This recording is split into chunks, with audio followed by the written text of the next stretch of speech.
Hello दोस्तों, welcome to my channel. और आप देख सकते हैं कि अनुपमा का तो दुख कभी ख़त्म ही नहीं होने वाला है। और अभी इस समय का जो चल रहा है स्टोरी एकदम सही में अभी बोरिंग लग रहा है।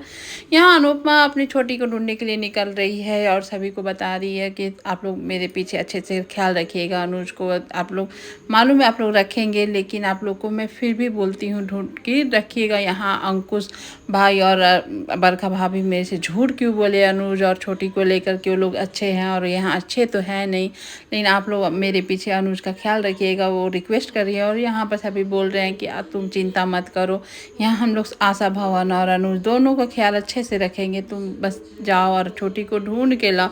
यहाँ अनुज को देखती है बांसुरी बजाते हुए। अनुज के पास नहीं जा सकती क्योंकि अनुज उस अनुपमा को देखते ही एकदम से गुस्सा हो जाता है। अनुज अनुपमा को दूर करने लगता है।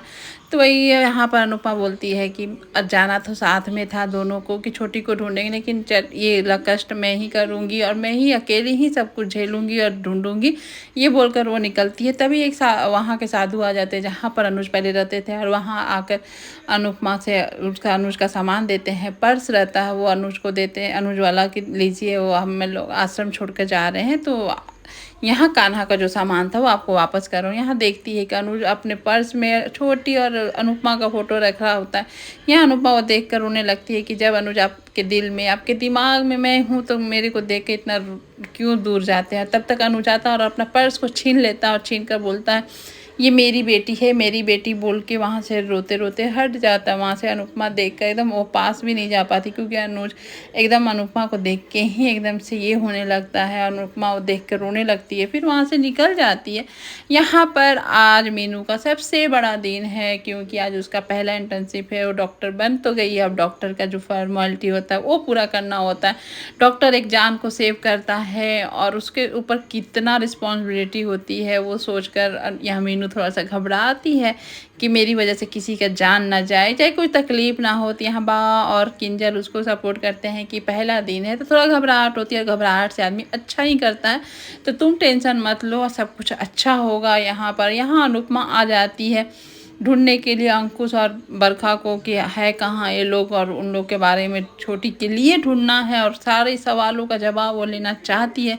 यहाँ पर बनराज अपनी भांजी को आरती करता है क्योंकि आज उसका बहुत बड़ा दिन होता है। वो जो डॉक्टर बनना था वो डॉक्टर बन गई है और डॉक्टर का जो फर्ज है वो अब करना शुरू हो गया है। यहाँ उसी के लिए ऑल द बेस्ट बनराज बोलता है और बोलता है लेकर गाड़ी जाने के। यहाँ पर बोलती है मीनू की नहीं, मैं आप चल जाऊँगी मामा, आप मेरा टेंशन मत लीजिए, ऑटो या कैब कुछ भी पकड़ के मैं चल जाऊँगी। जब रसिया में थी तो मैं अपने एसी पब्लिक ट्रांसपोर्ट से ही जाती थी। यहाँ पर बोलती है पाखी की तुम ऑटो ऑटो कर कर पड़ोसी से मत हेल्प ले लेना। और यहाँ पर बनराज दे देता है तो उसको काम की तुम इसका मीनू का पीछा करो, कहाँ रहती है कहाँ जाती है, और इस तरह से मीनू के पीछे लगवा देता है।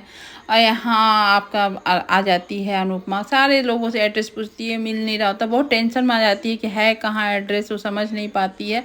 और यहाँ निकल जाती है किंजर और मीनू ऑटो के लिए, ऑटो ढूंढ रही होती है, ऑटो मिलता नहीं है। सागर वहीं खड़ा होकर अपने ऑटो को साफ कर रहा होता है, लेकिन ये लोग टेंशन में रहते हैं कि टाइम हो गया है लेकिन ऑटो नहीं मिला। तब तक आ जाता है सागर और बोलता है जल्दी से बैठ जाइए, मैं ऑटो वाला ही हूँ, सोचकर कम से कम बैठ जाइए, कोई देखे नहीं, मैं आप लोग को टाइम से पहुँचा देता हूँ। यहाँ किंजल बोलती है चलो टाइम तो नहीं है, चलो बैठ जाओ मीनू। वही थी तब तक देख लेता है तो इन लोगों को उस ऑटो में बैठते हुए। अब देखिए आगे क्या होता है। यहाँ पर और रास्ता पूछते पूछते एड्रेस पूछते पूछते अनुपमा पहुँच जाती है अपने जगह पर, जो देखकर वहाँ पर कि अंकुश के और बरखा के घर पहुँच जाते हैं। यहाँ ऑटो में धन्यवाद करती है किंजल कि तुम सागर हमारी हेल्प की, उसके लिए थैंक यू। और यहाँ सागर और मीनू में कुछ चल रहा है आप देख सकते हैं यहाँ पर। और यहाँ पर आपको जो आशा भवन के पीछे पड़ा हुआ है बनराज, और यहाँ वही डील करता है आशा भवन जिसके हैं उसके बेटे के साथ कि आपको अगर आशा भवन को बेचना है या कुछ, मेरे पास कोई है बिल्डर, अब उसके लिए वो सौदेबाजी करता है जो कि वो मंजूर हो जाता है। यहाँ अनुपमा से बदला लेने के लिए बनराज कुछ भी कर सकता है, रोड पे भी ला सकता है। यहाँ पर जब मिल जाता है एड्रेस, अनुपमा अपने बीते दिनों को याद करती है कि कितने खुशी खुशी से रहती थी, और आज का डेट में क्या हो गया, वो कितने बिखर गए हैं। यहाँ बेल पे बेल बजा रही है लेकिन अंदर पार्टी चल रही है जो कि बरखा और अंकुश को सुनाई नहीं दे रहा होता। म्यूजिक बहुत लाउड रहती है। अनुपमा यहाँ चिल्ला चिल्ला कर फिर दरवाज़ा पीटने लगती है। तभी दरवाज़ा खुलता है, कोई नौकर और नौकर देखते हैं, पूछती है अनुपमा कि अंकुश भाई और बरखा भाभी किधर, तो अंदर लेके आता।